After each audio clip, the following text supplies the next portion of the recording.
UN pull out from South Sudan, then there is no any reason for existence of UN as an international body.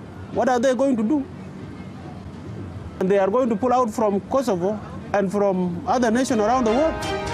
বিশ্বের সংঘাত পীড়িত এলাকাগুলোতে শান্তি ফেরাতে কাজ করে যাচ্ছে জাতিসংঘের শান্তি রক্ষা মিশন, কিন্তু এখন সেই মিশনই দাঁড়িয়ে আছে এক অনিশ্চয়তার সামনে।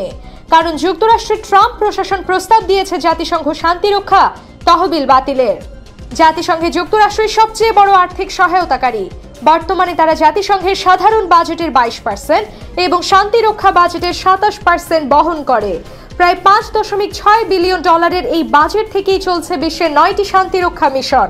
এই মুহূর্তে জাতিসংঘের শান্তি রক্ষা মিশন কাজ করছে যেসব দেশে, তার মধ্যে উল্লেখযোগ্য হলো Mali, Lebanon, Democratic Republic of Congo, দক্ষিণ সুদান, সাইপ্রাস এবং কসোভো।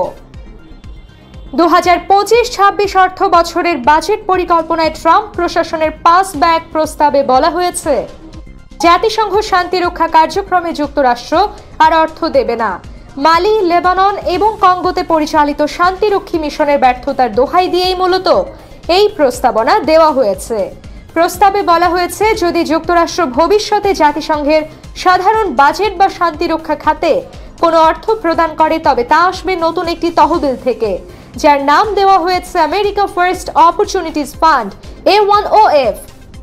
এই তহবিল বাবদ প্রস্তাব করা হয়েছে $2.1 বিলিয়ন মার্কিন। কেবলমাত্র কিছু নির্দিষ্ট বৈদেশিক সহায়তা উন্নয়নমূলক কাজে অর্থ বরাদ্দ দেওয়া হবে এই তহবিল থেকে। সেক্ষেত্রে সরাসরি অগ্রাধিকার পাবে না জাতিসংঘের শান্তি রক্ষা কার্যক্রম।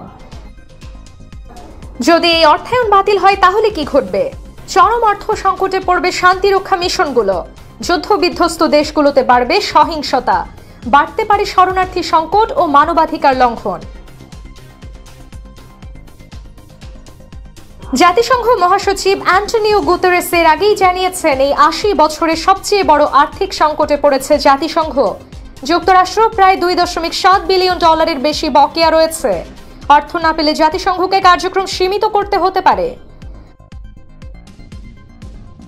তবে বাজেট অনুমোদনের চূড়ান্ত ক্ষমতা কংগ্রেসের হাতেই থাকছে। অতীতে কংগ্রেস ট্রাম্প প্রশাসনের অনেক প্রস্তাবই নাকচ করেছে। শান্তি রক্ষা শুধু যুদ্ধ থামানো নয়, এটা মানবতা রক্ষার প্রশ্ন। তাই প্রশ্ন উঠছে, যুক্তরাষ্ট্র যদি সরে দাঁড়ায়, কে নেবে দায়িত্ব? আর বিশ্ব কি তৈরি আরও একটি অস্থিরতা মোকাবিলার জন্য? জানাতে পারেন আপনার মন্তব্য। ভিডিওটি ভালো লাগলে লাইক করুন, শেয়ার করুন, সাবস্ক্রাইব করুন আমাদের চ্যানেল দ্য রিপোর্ট.লাইভ।